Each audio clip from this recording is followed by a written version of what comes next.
Now that we've covered the key performance metrics, let's design for reliability. Avoid single points of failure by replicating data and creating multiple virtual machine instances. It is important to define your unit of deployment and understand its capabilities.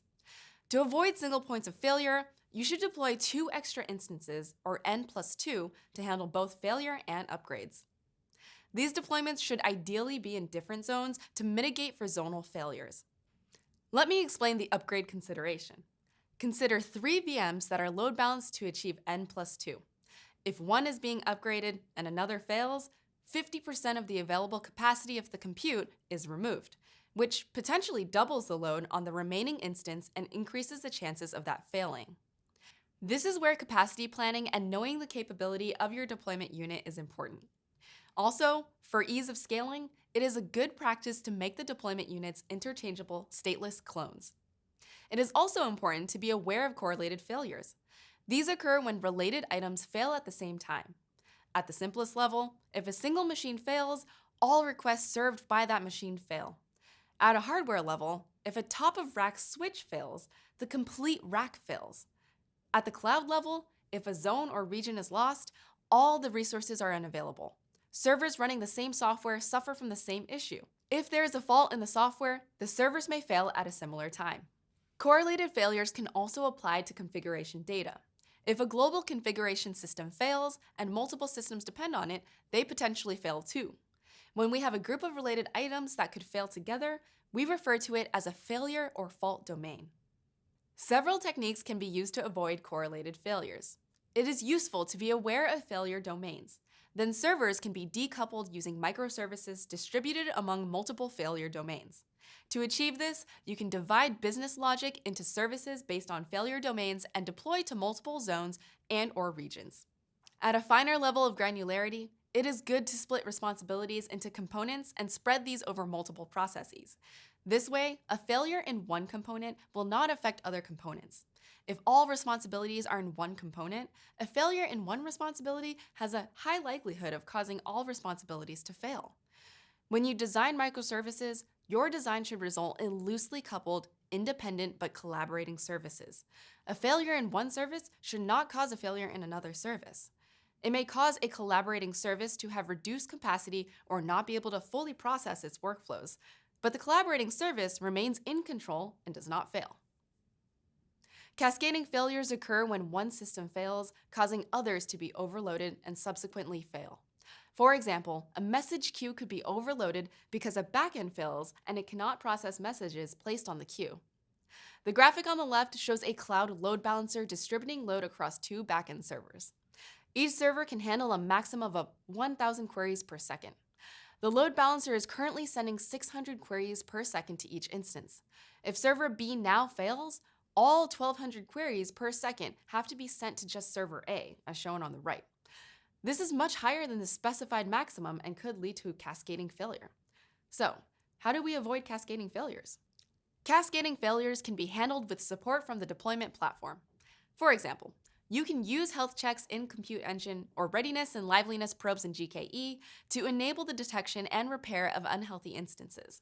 You want to ensure that new instances start fast and ideally do not rely on other backends or systems to start up before they are ready. The graphic on this slide illustrates a deployment with 4 servers behind a load balancer. Based on the current traffic, a server failure can be absorbed by the remaining 3 servers, as shown on the right-hand side. If the system uses Compute Engine with instance groups and auto-healing, the failed server would be replaced with a new instance. As I just mentioned, it's important for that new server to start up quickly to restore full capacity as quickly as possible. Also, this setup only works for stateless services. You also want to plan against query of death, where a request made to a service causes a failure in the service. This is referred to as a query of death because the error manifests itself as overconsumption of resources, but in reality is due to an error in the business logic itself. This can be difficult to diagnose and requires good monitoring, observability, and logging to determine the root cause of the problem. When the requests are made, latency, resource utilization, and error rates should be monitored to help identify the problem. You should also plan against positive feedback cycle overload failure, where a problem is caused by trying to prevent problems. This happens when you try to make the system more reliable by adding retries in the event of a failure. Instead of fixing the failure, this creates the potential for overload. You may actually be adding more load to an already overloaded system. The solution is intelligent retries that make use of feedback from the service that is failing. Let me discuss 2 strategies to address this.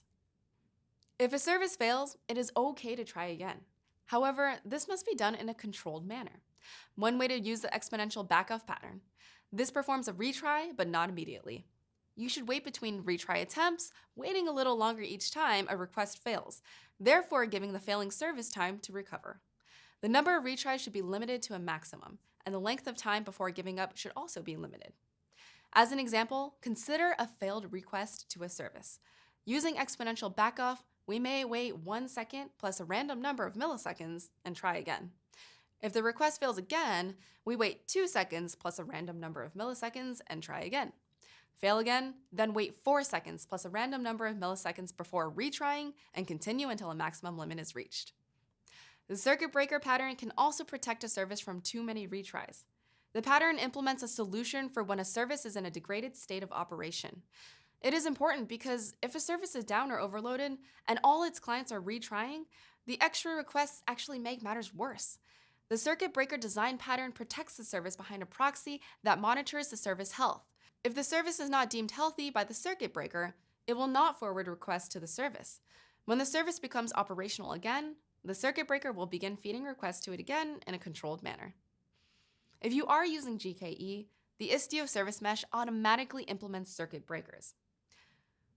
Lazy deletion is a method that builds in the ability to reliably recover data when a user deletes the data by mistake. With lazy deletion, a deletion pipeline similar to that shown in this graphic is initiated, and the deletion progresses in phases.